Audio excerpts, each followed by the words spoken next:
وہ 24 گھنٹے اسی فکر میں غلطاں ہے کہ شوہر اب کیا کر رہا ہے، اب کس کے ساتھ بات کر رہا ہے، اب کہاں پیسے خرچ کر رہا ہے، اب کس کے ساتھ گھوم رہا ہے، آج اس نے کھایا کیا۔ بچوں کے تم مالک بننے کی کوشش کرتے ہو، کبھی غور کرنا مالک ہو یا غلام ہو۔ بچے کی بھوک، بچے کی بیماری، بچے کے اسکول کی فیس، بچے کے اچھے کپڑے، سبھی تمہیں اپنی قید میں جکڑے رکھتے ہیں۔ تمہاری ساری ملکیتیں تمہاری غلامی ہیں، تمہاری ساری کامیابیاں اس سینس میں تمہاری ناکامیاں بن جاتی ہیں۔ تمہاری کامیابیاں تمہاری جیل بن جائیں تو کاہے کی کامیابیاں؟ تم نے ایک نوکری کو پانے کی کوشش کی، اس نوکری کو پایا، اب یہ نوکری تمہاری زندگی کا سارا ٹائم ٹیبل سیٹ کرتی ہے۔ یہ ہے اپنے ہاتھوں اپنی جیل بنانا۔ انازدہ انسان کے جینے کا ڈھنگ ہو بہو ریشم کے کیڑے جیسا ہے۔ ریشم اپنے ہی بنے دھاگے میں آخر میں دم گھٹنے سے مر جاتی ہے۔ تم کبھی غور کرنا اپنی خواہشوں پر، یہ خواہشیں جو تم پاتے جاتے ہو یہ وہی ریشم کے دھاگے ہیں جن میں تم دم گھٹنے سے مر جاتے ہو۔ سیدھا بولو، سیدھا سنو، سیدھا سمجھو، یہی ذہانت کا رستہ ہے۔ خود سے دھوکہ مت کرو۔ مذہبی کہنا خود کو اور دنیا میں ڈوب جانا، یہ 2 نمبری ہے۔ اس 2 نمبری سے کہیں نہیں پہنچا جاتا۔ بس ایک عمر تک پہنچا جا سکتا ہے جس میں موت کا خوف تمہارے سارے دنوں اور راتوں کو کنٹرول کرتا ہے۔ یقین مانو دنیا میں ڈوب جاؤ، تمہارے پہنچ جانے کا امکان ہے۔ مسجد مندر میں ڈوب جاؤ، تمہارے پہنچنے کا امکان موجود ہے۔ لیکن جینا دنیا اور ماننا مذہب، یہ 2 نمبری کبھی نہیں چلے گی۔ اس 2 نمبری کا نقصان یہ ہوتا ہے کہ زندگی بھی 2 نمبر ہو جاتی ہے۔ ایک مکمل طور پر بھدا مذاق، ایک ایسا مذاق جس میں ہنسی بھی جھوٹ ہو جاتی ہے اور رونا بھی ڈرامہ، اور تم یہ ڈرامہ کر رہے ہو۔ تمہارے شعور کا فوکس اس طرح طے نہیں ہوتا کہ تم سارا دن کیا کہہ رہے ہو، فوکس طے ہوتا ہے کہ سارا دن تمہاری انٹرنل ٹاک کس کے گرد ہو رہی ہے۔ سارا دن نوکری، فیکٹری، گاڑی، ترقی، پروموشن، دولت، شہرت اندر چل رہی ہے اور زبان خدا خدا کا ورد کر رہی ہے، تو شعور بولے گئے لفظوں سے نہیں، اندر کی دنیا میں جو چل رہا ہے اس سے جڑے گا۔ اسے کہتے ہیں اعلیٰ زندگی کو سوچنا اور ارذل زندگی کو جینا۔ یہ 2 رنگی، یہ منافقت سب سے بڑا روگ ہے۔ اس نے تمہاری زندگی کو مذاق بنا دیا ہے۔ تمہیں کبھی یہ خیال گزرا ہے کہ تم نے مکان کو مذاق نہیں بننے دیا، گھر کو، نوکری کو، دکان کو مذاق نہیں بننے دیا، عہدے، کپڑے، سماج میں قبولیت کو مذاق نہیں بننے دیا، جیب میں پڑے سکوں کو مذاق نہیں بننے دیا، مگر زندگی کو مذاق بنا لیا ہے۔ پوچھو نا خود سے، اہم کیا ہے؟ یہ معلومات کہ میرا گھر یہ ہے، مکان یہ ہے، بینک بیلنس یہ ہے، رنگ، نسل، قوم، ذات، سٹیٹس یہ ہے، یا وہ تم کہ جو ان معلومات کا کیریئر ہے؟ تمہارے لیے اہم کسے ہونا چاہیے؟ یقیناً تم جواب میں تو یہی کہو گے کہ اہم تو مجھے ہونا چاہیے، مگر کیا واقعی ایسا ہے بھی؟ ہرگز بھی نہیں۔ کوئی جب کہتا ہے کہ 23 گھنٹے دکان، گھر، نوکری، سٹیٹس سب ان لیبلوں کو دے دو، مگر صرف 1 گھنٹہ خود کو دو، تو ایمانداری سے بتاؤ کیا تم سے یہ ہو پاتا ہے؟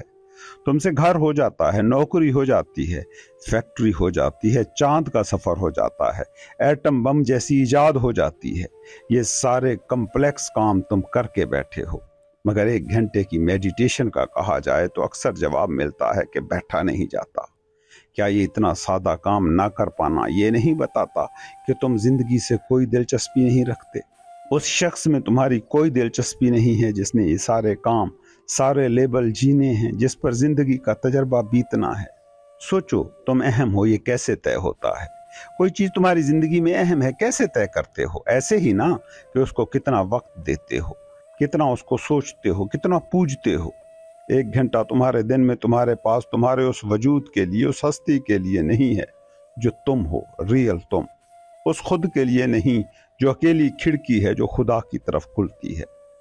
یاد رکھنا، جس کا خود نہیں اس کا کوئی خدا نہیں، چاہے وہ خدا پر بیٹھا ریسرچز کر رہا ہو، چاہے اس نے ساری زندگی خدا کے وجود کی دلیلیں سوچنے میں گزاری ہوں، اس نے کچھ بھی الگ نہیں کیا اس شخص سے جو دکان، مکان، دفتر سنبھالنے میں لگا رہا۔ مجھے پتا ہے جب میں کہتا ہوں خدا تو بہت سے لبرل ملحد سننے والوں کو لگتا ہے کہ میں معقول سے نامعقول کے میدان میں گھس گیا ہوں۔ دوسری طرف وہ لوگ بھی اتنی ہی بڑی تعداد میں ہیں جنہیں خدا کے لفظ کا راگ الاپنے میں بڑا انائی سکون ملتا ہے کہ دیکھو یہ بھی وہی کہہ رہا ہے جو ہم ہمیشہ سے جانتے ہیں۔ تم ہمیشہ سے نہیں جانتے، تم ہمیشہ سے بس سنتے آئے ہو اس لیے خدا خدا کہہ رہے ہو۔ یقین کرو کسی ملحد کی طرح نہ خدا نو گاڈ سنتے تو تم بھی وہی کہہ رہے ہوتے۔ نہ نو گاڈ کھوجا ہوا ہے، نہ گاڈ کھوجا ہوا ہے، بتایا ہوا ہے، مانا ہوا ہے، بالکل ویسے ہی جسے تم خود کہتے ہو وہ سارا کا سارا سنا ہوا ہے، مانا ہوا ہے۔ جو بھی تمہاری ساری شناختیں ہیں، آئیڈینٹیفیکیشنز ہیں، تھاٹس ہیں، کامیابی ناکامی کے تصور ہیں، ایمان بے ایمان کے آئیڈیاز ہیں، سنے ہوئے ہیں۔ تمہیں کوئی بھی کچھ بھی بنا سکتا ہے، ویسے زیادہ تر تو الو ہی بنایا جاتا ہے۔ تم مانے کی قید میں ہو، کچھ ہو اور خود کو کچھ مانے ہوئے بیٹھے ہو۔ یہ جو تم نے خود کو جو مان لیا ہے اس سے تمہارے سارے تھاٹ سارے ایکشن تخلیق ہو رہے ہیں۔ سوچو، جو تم سوچتے ہو جو تم کرتے ہو یہ سب کیا ہے؟ تم نے خود کو جو مانا ہوا ہے اس کو سچ مان لیا ہے، اس لیے تم یہ سوچ رہے ہو۔ جب میں کہتا ہوں دن کے 23 گھنٹے خود کو جو مانا ہوا ہے اس کو دے دو، مگر 1 گھنٹہ اس کو دو جس نے یہ سب مانا ہوا ہے کہ وہ یہ ہے، تو اس سے کیا مراد ہے؟ اس سے بس یہی مراد ہے کہ کسی تھاٹ کے پیچھے نہ ہو، کسی ایکشن کے پیچھے نہ ہو۔ ایکشن اور تھاٹ تمہاری انا کے ہیں، تمہارے مائنڈ کے ہیں۔ وہ مائنڈ جس میں ایک میموری کا سپاٹ ہے کہ یہ میں ہوں، وہ سپاٹ جس میں تم نے دوسرے سے سن کر اپنی ایک تصویر بنائی ہوئی ہے۔ لوگ بڑی شدت سے ایک ہی بات پوچھتے ہیں کہ کیسے اپنے ساتھ بیٹھیں، کیسے میڈیٹیشن کریں۔ یہ سوال کرنے والے سارے لوگ خود کو بے وقوف بنانے کے علاوہ خود کو دھوکہ دینے کے سوا کچھ نہیں کر رہے۔ یہ میڈیٹیشن کو، اپنے ساتھ بیٹھنے کو بھی پہلے مائنڈ سے رنگوا کر، پہلے اسے تھاٹ بنا کر، اسے ایکشن بنا کر کرنا چاہتے ہیں۔ وہ بھی ایکشن لیس ہونا ہے، خود کے ساتھ بیٹھنا، اس کو بھی ایکشن بنانا چاہتے ہو، کیونکہ اسی فیلڈ میں گھوم رہے ہو جس فیلڈ میں کام، ایکشن بنیاد ہے، اسی محل میں ہو جہاں تھاٹس کی اینٹیں کھپی ہوئی ہیں۔ یہ سادہ سی چیز سمجھ نہیں آتی کہ تھاٹ اور ایکشن، سوچیں اور کام انا کا دائرہ ہے، تمہاری اس نقلی میں کا دائرہ جہاں تم ہزاروں صدیوں سے بھٹک رہے ہو۔ تم نے عبادت کو بھی اپنا ایک ایکشن بنا لیا ہے، ذکر اذکار منتر جاپ بھی اپنی سوچوں کے رنگ میں رنگ دیے ہیں۔ اسی لیے نہ عبادت تمہارے لیے کام کرتی نظر آتی ہے، نہ منتر جاپ کسی کام آ رہے ہیں۔ بے وقوفوں کی طرح دوڑ پڑتے ہو جس طرف تمہیں بول بول کر دوڑا دیا جاتا ہے۔ جس کے پاس انفارمیشن کو ڈھنگ سے پہنچانے کے ٹولز دستیاب ہیں وہ تمہیں دنوں میں الو بنا کر چلا جاتا ہے، تمہارے ایکشن تمہاری سوچوں کو ہلا شیری دے کر چلا جاتا ہے۔ یہ پچھلے دنوں یہاں جنگ کا بڑا غلغلہ رہا، بحثیں دیکھی، نظارے دیکھے، لاجکس اور دلیلیں دیکھی، اپنی فتح اور دوسروں کی شکست پر بھڑکتے نعرے سنے۔ کسی کا بس نہیں چل رہا تھا کہ ایٹم بم پر قبضہ کرے اور خود فائر کر دے۔ تمہاری انائی زندگی کا اندھا پن نظر آ رہا ہے۔ تم ایک پوری قوم کو مٹانے پر تل گئے کیونکہ تمہیں ہم اور وہ کی شکل میں انفارمیشن کا ایک سیٹ دے دیا گیا۔ تم اگر کبھی اپنے ساتھ بیٹھے ہوتے، کبھی اگر میڈیٹیشن میں پل بھر کو ڈوبے ہوتے، تو ایک پل لگتا تمہیں یہ دیکھنے میں کہ یہ سب ایک ہیں، یہ سب میں ہوں اور میں یہ سب ہیں، یہ سب ایک دوسرے سے جڑے ہیں۔ مگر انا ایسی اندھی ہے کہ دور تک دیر تک دیکھنے کی صلاحیت ہی نہیں رکھتی۔ میں تمہیں ایک چھوٹی سی مثال غور کرنے کے لیے دیتا ہوں، اس کو چلو میڈیٹیشن کا کام سمجھ کے کر کے دیکھو ذرا۔ فرض کرو بھارت یا پاکستان میں سے کوئی مکمل طور پر جنگ جیت جاتا، سمجھ لو دوسرے ملک کو پورے کا پورا ختم کر دیا جاتا، صفحہ ہستی سے مٹا دیتا، جیسے ان پاگل دنوں میں دعوے ہوتے رہے ہیں، تو کیا ہوتا؟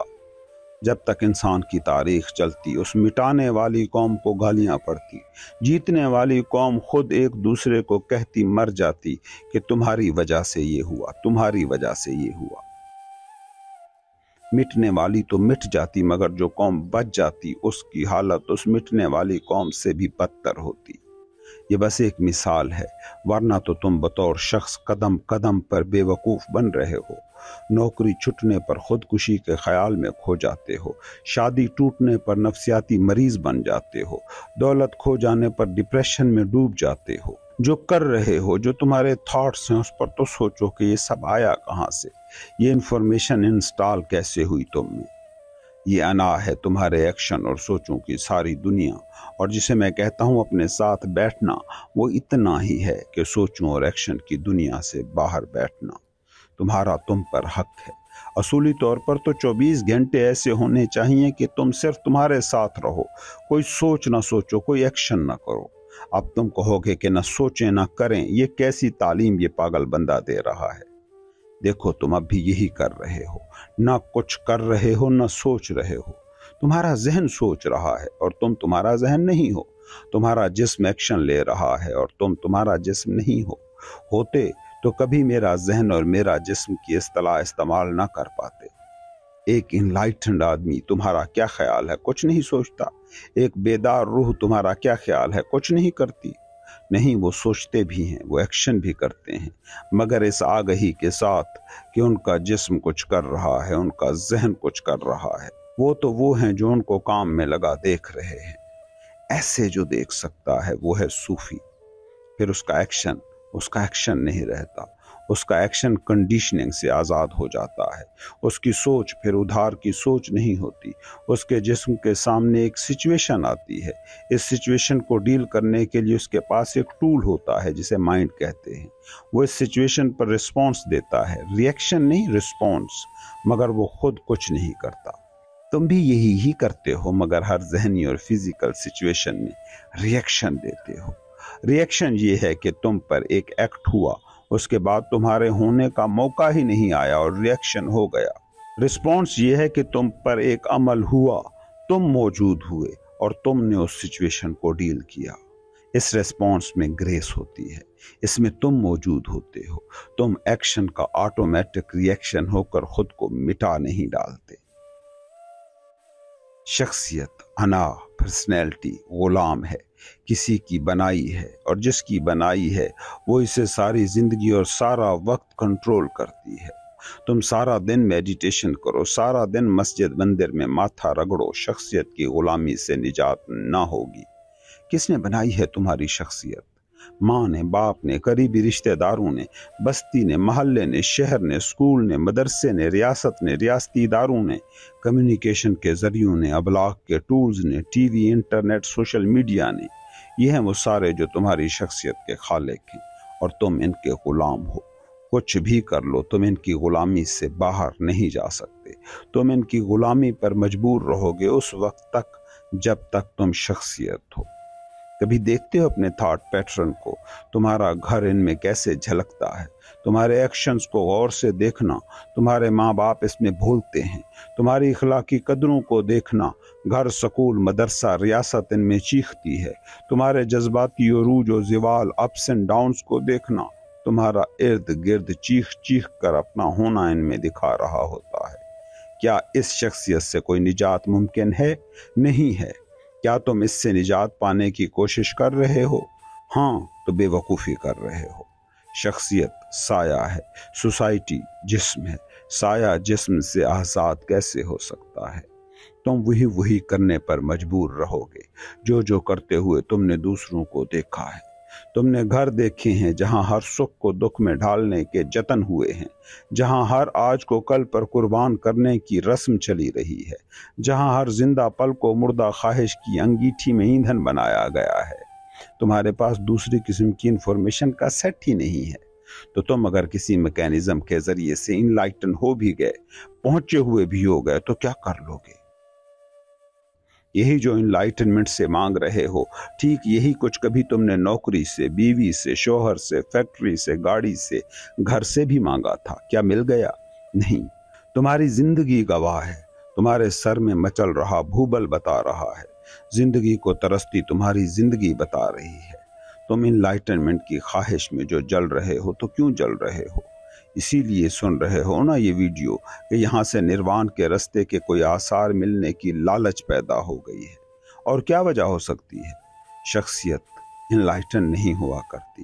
انلائٹنمنٹ ایک اور طرح کا واقعہ ہے، یہ خواہش کا موضوع ہو ہی نہیں سکتا، کیونکہ خواہش ہے دوری کا نام، یہاں ہو وہاں پہنچنا ہے، یہ خواہش کا میدان ہے، یہاں ہو اور یہیں رہنا ہے، یہ انلائٹنمنٹ ہے۔ دیکھو، بنیادی طور پر زندگی کو 3 قسم کے جذبے کنٹرول کرتے ہیں۔ جتنے بھی انسان ہیں وہ ان 3 میں سے کسی ایک جذبے کے تحت زندگی جیتے ہیں۔ پہلا ہے وہ جینا کہ جسے ڈر کنٹرول کرتا ہے۔ اس صورت میں زندگی ایک مسلسل دکھ، کپ کپاہٹ، تفکر اور پریشانی ہوگی۔ جو زندگی ڈر سے کنٹرول ہوتی ہے اس میں امن، آشتی، سکون، انلائٹنمنٹ کے لمحات کے چانسز نہ ہونے کے برابر ہیں۔ ہاں، یہ ہو سکتا ہے کہ ڈر اس آخری سرحد کو چھو آئے کہ جہاں 2 میں سے ایک کو مرنا پڑے، یا تو پھر ڈر مر جائے یا تم مر جاؤ۔ اس سرحد پر کھڑے ہو کر تم اگر زندہ لوٹ آئے تو پھر زندگی میں سکون ممکن ہے۔ قابل برداشت حد تک ڈر بڑی خطرناک اور اینٹی لائف چیز ہے۔ خوف زدہ انسان کی زندگی میں کچھ بھی آ جائے، کچھ بھی ہوتا رہے، اس کے اندر کی کپ کپاہٹ کبھی ختم نہ ہوگی۔ تو کامیاب بھی ہو، بڑی نوکری بھی پالے، پسندیدہ ترین شخص سے اس کا تعلق بھی بن جائے، جب تک کنٹرولنگ فیکٹر ڈر ہے اس کی زندگی کپ کپاتی رہے گی۔ تم میں سے بہت سے لوگ اس حقیقت کو یقیناً جانتے ہوں گے۔ کتنا کچھ تھا جو سوچ کر چلے تھے کہ پا لیا تو اس ڈر سے نجات مل جائے گی جو مسلسل تکلیف دے رہا ہے، مگر وہ پا لیا تو کیا ڈر سے نجات ملی؟ کیسے مل سکتی ہے؟ ڈر ہی تو ڈرائیور ہے۔ تم نے زندگی کی گاڑی ڈر کو سونپ دی ہے تو اس کے بنا زندگی چلے گی کیسے؟ زندگی جینے کا دوسرا ڈھنگ وہ ہے کہ جہاں ڈرائیونگ سیٹ پر لالچ بیٹھ جاتی ہے۔ ہرس، ہوس، مزید کی چاہت، کچھ پانے کی دوڑ ہر وقت تمہیں دوڑا رہی ہوتی ہے۔ کہیں جانا ہے، کہیں پہنچنا ہے، عام زبان میں کہوں تو گول اورینٹڈ لائف، کچھ پا لینے کا خواب جب تمہاری ساری زندگی کے تجربے پر حاوی ہو جاتا ہے۔ یہ حالت ڈرے ہوئے انسان سے کچھ بہتر ہے، مگر اس کی اپنی رنجشیں ہیں، اس کی اپنی تھکاوٹیں ہیں، اس کی اپنی فکریں ہیں۔ یہ بنیادی طور پر ایک نشے کی سی حالت ہے کہ کچھ دوڑوں میں اتنے کھو جاؤ کہ تھک کے چور ہو جاؤ اور شام کو سو جاؤ۔ یہ ڈر سے کم دکھی حالت ہے، کیونکہ اس میں امید کا ایک دیا روشن رہتا ہی ہے کہ میں اس منزل پر پہنچ جاؤں گا تو سکھی، شانت اور مطمئن ہو جاؤں گا۔ اس میں تم کچھ جھوٹی مسکراہٹیں مسکراتے تو نظر آؤ گے، مگر یاد رکھنا اس حالت کی تمہاری ساری مسکراہٹیں بس آنسو چھپانے کا ایک طریقہ ہی ہیں، حقیقی مسکراہٹ نہیں۔ مگر سمجھنا یہ حالت بھی آئیڈیل نہیں ہے، کیونکہ واقعہ دونوں ہی حالتوں میں ایک ہی ہو رہا ہے، زندگی سے دوری۔ خواہش، لالچ کے بارے میں ایک بات ذہن میں رکھنا کہ یہ ڈر کی الٹی ہی شکل ہے۔ ڈر ماضی سے جڑا ہے، لالچ مستقبل سے بندھی ہے۔ ڈر ہو گئے واقعے سے جڑا ہے اور لالچ اس سے جڑی ہے کہ کیا ہونا چاہیے۔ مگر ڈر ہو یا لالچ، دونوں صورتوں میں تم یہاں نہیں ہوتے، موجودہ پل میں نہیں ہوتے، ماضی یا مستقبل میں ہوتے ہو۔ لالچ میں، خواہش میں ڈوبا انسان بھی خوف زدہ انسان کی طرح کل میں ڈوبا ہے، ڈرا ہوا گزرے کل میں اور لالچی آنے والے کل میں۔